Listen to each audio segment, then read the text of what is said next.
Hello friends, मैं हूं अजीज। आप देख रहे हैं मूवी स्टॉक चैनल, जिस पर आज मैं बात करने वाला हूं कई सारी हॉलीवुड की मूवीज और सीरीज की अपडेट के बारे में, जिसमें बॉयज, क्रीड 4 और कई सारी छोटी मोटी अपडेट जुड़ी हुई है। इसलिए अब आपके वक्त को बिल्कुल भी ना वेस्ट करते हुए चलिए सीधे टॉपिक पर बढ़ेंगे। लेकिन उससे पहले मेरी जो छोटी मोटी सी रिक्वेस्ट है, हाँ, इस चैनल को सब्सक्राइब, वीडियो को लाइक और शेयर करने की, वो तो करना बनता ही है। और फिर क्या, इंट्रो।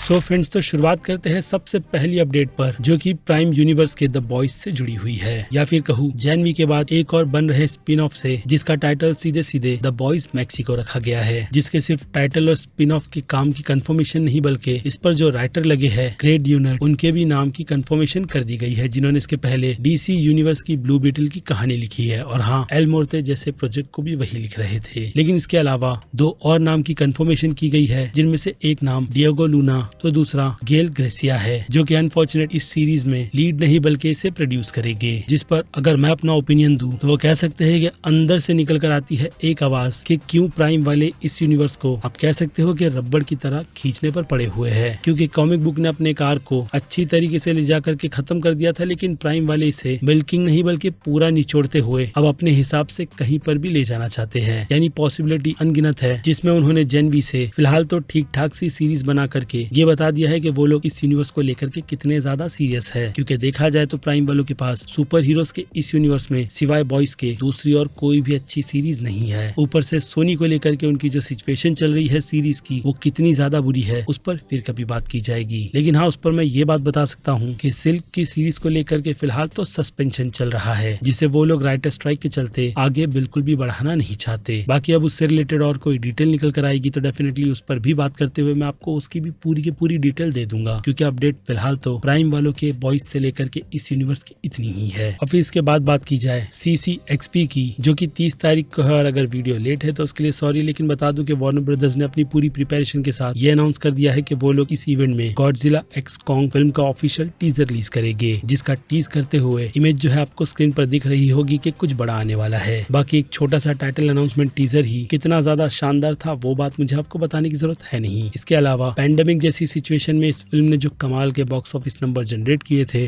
उससे भी उम्मीदें बढ़ी हुई है कि इस बार वो लोग दूसरे चांस पर इस फिल्म और अपने पूरे VFX के प्रदर्शन को दिखाते हुए ये बताएंगे कि उनके पास कंटेंट कितनी ज्यादा क्वालिटी का है, जिसका पता तो हमें इसके टीजर को देख करके चल ही जाएगा। जिसके लिए मैं क्या, डेफिनेटली आप भी बहुत ही ज्यादा एक्साइटेड रहे होंगे। बाकी फिल्म की अगर रिलीज डेट की बात करूँ तो 12 अप्रैल नेक्स्ट ईयर इस फिल्म को ऑफिशियली रिलीज किया जाएगा, लेकिन हाँ, इस बार थिएटर में। और फिर इसके अलावा वार्नर ब्रदर्स के दूसरे और पैनल की बात की जाए तो एक्वामैन 2, मैड मैक्स के यूनिवर्स की स्पिन ऑफ या फिर कहूँ प्रीक्वल, फ्री ओसा का लुक, या फिर हो सकता है कि टीजर भी रिलीज किया जाए। बाकी हु नोस कि उसके वर्ल्ड से रिलेटेड कुछ अच्छी खासी डिटेल दे दी जाए, लेकिन टीजर होगा ऐसा मुझे लगता है। और फिर इसके अलावा डून 2 के भी ऑफिशियल शायद से एक और ट्रेलर को रिलीज किया जाएगा, जिसकी फिलहाल तो कोई जरूरत है नहीं, क्योंकि ऑलरेडी इस फिल्म का कंटेंट कितना ज्यादा क्वालिटी भरा है ये बात हमें पहले से ही पता है। जिस पर मुझे लगता है कि वार्नर ब्रदर्स वालों ने, यानी कि लेजेंडरी वालों ने अच्छा खासा डिले करा करके बहुत बड़ी गलती की है। जिस फिल्म को मैं मार्च के मंथ में तो देखना नहीं चाहता था, बट खैर अब ये फिल्म अपनी उस रिलीज डेट से बिल्कुल भी नहीं हटेगी। और फिर इसके अलावा पैरामाउंट भी अपनी कुछ प्रेजेंटेशन के साथ उस पैनल को अटेंड करेगा, जिसके कुछ खास प्रोजेक्ट तो नहीं, लेकिन हालो, स्टार ट्रेक डिस्कवरी और टीनेज म्यूटेंट निंजा टर्टल के मेहम वाली यूनिवर्स से रिलेटेड कुछ अनाउंसमेंट की जाएगी, या फिर कहूँ सीरीज बताई जाएगी कि असल में वो कब आएगी और किस डिजाइन से बनाई जा रही है। क्योंकि आपको पता ही होगा कि इस प्रोजेक्ट पर वो लोग, अगर एनिमेशन स्टाइल की बात करूँ तो 2D स्टाइल में काम करेंगे। और अब बात करें अगली अपडेट यानी कि सुपरमैन लेगेसी की, तो जेम्स गन ने कास्टिंग का काम जितनी जोरों शोरों से शुरू किया है, उतनी ही जोर जोर से इसकी अनाउंसमेंट भी निकल कर आ रही है, जिसके सारे एक्टर्स ही आपको स्क्रीन पर दिख रहे होंगे, खास करके लेक्स लूथर, जिसमें निकोलस हॉल्ट है। और इनके इस नाम और इस अनाउंसमेंट को सुनकर के मुझे अंदर से सुकून मिला है कि उन्हें इस बार फाइनली डीसी के यूनिवर्स में काफी तगड़ा रोल मिल गया है, जिसे लेकर के देखना इंटरेस्टिंग ये रहेगा कि वो इस रोल में कितने ज्यादा डेडली लगते हैं। क्योंकि लेक्स लूथर की बात ही अलग है। और बात की जाए फिल्म के लीड यानी कि क्लार्क केंट एके सुपरमैन की, तो डेविड कॉन्वेट इस रोल को लेकर के कितनी ज्यादा प्रिपरेशन कर रहे हैं, वो चीज तो आपको स्क्रीन पर दिख ही रही होगी, जो सच में वो कहते हैं ना कि अंदर से हमें खुशी दिलाती है कि फाइनली अब सुपरमैन के इस यूनिवर्स को लेकर के जेम्स गन ने कदम उठाया है। बाकी जिन लोगों की कंप्लेंट अभी भी हेनरी कैविल के गाड़ी को ही लेकर अटकी हुई है, जिनका ज्यादातर तो ये कहना है कि डेविड एग्जैक्ट उन्हीं के जैसे दिखते हैं, तो मैं एक बात कोट करता हूँ कि वो भले से ही उनके जैसे क्यों ना दिखते हो, लेकिन सुपरमैन की पर्सनैलिटी इन एक्टर्स से बहुत ही ज्यादा मेल खाती है। इसलिए इसलिए मुझे लगता है कि डेविड ने डेफिनेटली अपनी अच्छी परफॉर्मेंस के साथ वो इम्प्रेशन तो डाला ही होगा, जिसके चलते वो अब डीसी के इस यूनिवर्स के याद दिला दो सुपरमैन बन रहे हैं, जो फिल्म हमें 11 जुलाई साल 2025 में देखने मिलेगी। और फिर इसके बाद बात की जाए क्रीड के यूनिवर्स की, तो प्रोड्यूसर की कंफर्मेशन के अकॉर्डिंग हाँ, इस फिल्म का चौथा पार्ट भी बनेगा, जो कि अब तक ट्रिलॉजी के मामले में काफी ज्यादा प्रॉफिटेबल रहा है, जिसे हाँ इस बार भी माइकल बी जॉर्डन ही डायरेक्ट करेंगे। और अगर इसकी सिचुएशन की बात की जाए, जो कि अगर आपको नहीं पता है तो बता दूं कि जॉनथन मेजर को लेकर के जो कुछ भी चल रहा है उसका इफेक्ट इस फिल्म के यूनिवर्स पर आगे पड़ेगा ही। और इसके अलावा सिल्वेस्टर स्टेलोन कैसे इस यूनिवर्स से नाराज है, वो बात तो आपको उनके इंस्टाग्राम के पोस्ट से ही पता चल जाती है, जिसे अभी के लिए तो आप ढूंढ नहीं पाओगे, लेकिन बीच में बहुत कुछ हुआ था जिसके चलते मुझे लगता है कि वो इस यूनिवर्स से फिर से खुद को जोड़ेंगे। यानी देखा जाए तो एडिनस क्रीड के कैरेक्टर को अब इस जर्नी को आगे खुद के बलबूते पर ही कंटिन्यू करना होगा, जो कि अब तक मुझे लगता है इसके तीसरे पार्ट से राइट ऑन ट्रैक है, लेकिन उस लेवल की नहीं। जिसके बाद आ जाए सीधे क्विक अपडेट्स पर, तो सबसे पहले आ जाते हैं अलिटा बैटल एंजल के सीक्वल पर, जिस पर फिर से फिल्म के प्रोड्यूसर जॉन लैंडो की तरफ से यही बात कही गई है कि वो अब भी इस प्रोजेक्ट पर काम कर रहे हैं, जिन्होंने ये बात हिसाब से कई ज्यादा बार बोल दी है। यानी वो पूरी तरीके से श्योर है कि इस फिल्म के सीक्वल और हाँ इसके फ्यूचर को लेकर के अच्छी खासी राइटिंग की जा रही है, ताकि इस बार वो लोग प्रॉपर प्लानिंग के साथ इस मांगा की कहानी को हम फैंस के लिए और भी अच्छी तरीके से बताए। या फिर हो सकता है कि इस पर डिज्नी वालों से अच्छा खासा डिस्कशन करने के बाद वो कहते हैं ना कि डिज्नी वालों ने भी इसे बजट दे दिया है, जिसके लिए मुझे लगता है कि फ्यूचर में सिर्फ इस फिल्म के सीक्वल की ही नहीं बल्कि और भी दूसरे पार्ट्स की अनाउंसमेंट की जाएगी, क्योंकि सच में फिल्म अपने कंटेंट को लेकर के काफी ज्यादा क्वालिटी मांगती है और हाँ एक अच्छी स्टोरी टेलिंग भी, जो कि जेम्स कैमरॉन ने अपने विजन के साथ हम फैंस को दिखा दिया है। और फिर इसके अलावा बात की जाए माइकल मैनन के हीट 2 के प्रोजेक्ट के बारे में, तो हाँ उस पर वो काम कर रहे हैं। इसके अलावा वो एडम ड्राइवर से फिर से इस फिल्म का पार्ट बनने के लिए कहने वाले हैं, क्योंकि इसके अलावा भी वो दोनों मिलकर के फरारी जैसा प्रोजेक्ट बना चुके हैं, जिसमें अभी के लिए तो अगर वो कास्ट किए जाते हैं तो उनका कैरेक्टर नील मैक्यूली का रहेगा, यानी कि रॉबर्ट डिनोरे का यंग कैरेक्टर। और फिर बात कर ले थोड़ी लेट ही सही कराटे किड के यूनिवर्स की, तो जैकी चैन के साथ साथ कोबरा काय के रैल्फ मकाओ को भी इस यूनिवर्स में मर्ज किया गया है, जो दोनों ही कैरेक्टर अपने अपने यूनिवर्स के वही कैरेक्टर है। यानी सीधे सीधे जैकी चैन के कैरेक्टर को लेकर के उस स्टोरी के चैप्टर 2 को सुनाया जाएगा, जिसके लिए वो लोग नए कास्ट की अनाउंसमेंट जल्द ही करने वाले हैं, क्योंकि अभी के लिए तो ऑडिशन खुला था जिसमें 10,000 लोगों ने फॉर्म भरकर अपनी किस्मत आजमाने का सोचा है। पर इसकी कहानी से रिलेटेड जो अपडेट निकल कर आई थी वो कुछ इतनी ज्यादा खास नहीं थी, जिसके बारे में मैं आपको ऑलरेडी पहले काफी बता चुका हूँ। बाकी टॉय स्टोरी 5 को लेकर के टिम एलन ने खुद के साथ साथ टॉम हैंक्स की भी कंफर्मेशन कर दी है कि वो दोनों इस फिल्म में फिर से रिटर्न आ रहे हैं, जिसकी इस बार कहानी हर बार की तरह एंड ना करते हुए एंडी को बताएगी, जिसे ये रियलाइज होगा कि उसके टॉयज उसकी लाइफ में कितने ज्यादा इंपॉर्टेंट थे। वेल सुनने में थोड़ा अजीब सा लगता है, लेकिन पिक्चर वाले हर बार इस फिल्म के साथ कुछ ना कुछ मैजिक कर ही देते हैं। बाकी लेट्स सी कि एक प्रॉपर एंड के साथ फिर से इस फिल्म के 5वें पार्ट को फैंस को किस तरीके से बना करके दिखाया जाता है। और फिर बात की जाए जेसन बोर्न के यूनिवर्स की, तो इसके यूनिवर्स को फिर से जिंदा करते हुए स्टूडियो इस बार ये काम एडवर्ड बर्गर को दे रहा है, जिन्होंने नेटफ्लिक्स के लिए all quite on the western fort जैसी अमेजिंग फिल्म भी बनाई है। और इसी के साथ साथ मैट डेमन को भी फिर से उनके रोल के लिए रिटर्न लाने की तैयारी की जा रही है, जिसमें अब मैं बिल्कुल भी किसी भी तरीके की डिसअपॉइंटमेंट देखना नहीं चाहता। और फिर पेंगुइन सीरीज के प्रोडक्शन की बात की जाए तो हाँ वो फिर से शुरू हो गया है, वो भी काफी जोरों शोरों के साथ। बाकी द ब्लैकलिंग फिल्म का पार्ट 2 बन रहा है, जिसके लिए अगर आप एक्साइटेड है तो ये आपके लिए अच्छी खबर है, क्योंकि इस फिल्म को मैंने नहीं देखा। और फिर इसके अलावा बात की जाए क्रिस पेन की, तो उनके अकॉर्डिंग उन्हें लगता है कि studio dungeons of the dragon 2 film को जल्दी ग्रीन लाइट दे देगा, जिसमें मुझे लगता है कि उन्हें इतना ज्यादा श्योर होना चाहिए। लेकिन पहला पार्ट अगर कहूँ तो इस यूनिवर्स की अच्छी शुरुआत करता है, लेकिन अनफॉर्चुनेट बॉक्स ऑफिस नंबर आप कह सकते हो कि इस यूनिवर्स को उस लेवल पर नहीं ले गया जैसा पैरामाउंट स्टूडियो ने सोचा था। लेकिन फिर भी शुरुआत इस फिल्म की डिसेंट थी। जी हाँ, मैं बॉक्स ऑफिस नंबर की बात कर रहा हूँ। और फिर बात की जाए एडी मर्फी की अपकमिंग फिल्म या फिर कहूँ बेवर्ली हिल्स कॉप 4 की, तो इस फिल्म के फर्स्ट लुक के साथ नेटफ्लिक्स वालों ने ये बता दिया है कि ये सीरीज नेक्स्ट ईयर में जल्द से जल्द रिलीज की जाएगी, जिसमें इस बार मैं किसी भी तरीके की डिसअपॉइंटमेंट नहीं चाहता, क्योंकि ऑलरेडी शेफ 2 फिल्म बना करके या फिर कहूँ से ओवर बजट कर नेटफ्लिक्स वालों ने अच्छा खासा लॉस झेला है। ऊपर से वो फ्रेंचाइजी डेड हो चुकी है, जिसमें अब बेवर्ली हिल्स 4 के साथ वैसा बिल्कुल भी ना हो, ऐसा मैं उम्मीद करता हूँ। और फिर आखिरी अपडेट में बात की जाए अगेथा डार्क होल डायरीज की, तो इसके बिहाइंड द सीन के छोटे से ट्रेलर को रिलीज कर ये बताया गया है कि इस यूनिवर्स से एमसीयू को कितनी ज्यादा उम्मीद है। और अगर अंदर की बात करूँ तो हम फैंस को भी वैसी ही उम्मीद होनी चाहिए, क्योंकि सच में ये सीरीज एमसीयू के वो डार्क मैजिक को दिखाएगी जिसके लिए हम काफी ज्यादा बेकरार है, इसलिए सपोर्ट तो बनता ही है। बाकी लेट्स सी कि इस थोड़ी सी dark musical road to witches की सीरीज में क्या देखने मिलेगा। जी हाँ, इसमें थोड़े से म्यूजिकल नंबर भी होंगे, ठीक विज़ार्ड ऑफ ओज की तरह। बाकी सीरीज तो नेक्स्ट ईयर आ ही रही है, जिसकी एग्जैक्ट रिलीज तो मुझे नहीं पता, लेकिन अगर अंदाजा लगाया जाए तो नेक्स्ट ईयर हॉलोवीन पर शायद इस सीरीज को हम फैंस के लिए रिलीज किया जाएगा। जिसके लिए आप कितने एक्साइटेड है वो चीज आप मुझे कमेंट में लिखकर बताइएगा, क्योंकि अब वक्त है इस अपडेट की वीडियो को यहीं पर दी एंड करने का। बाकी मैं हूँ Aziz, movie stock channel like share और सब्सक्राइब भूलना मत। मिलूंगा जल्दी दूसरी किसी वीडियो में। Till then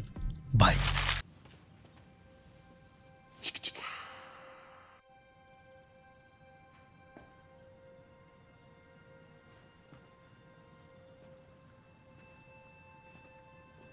You're still here.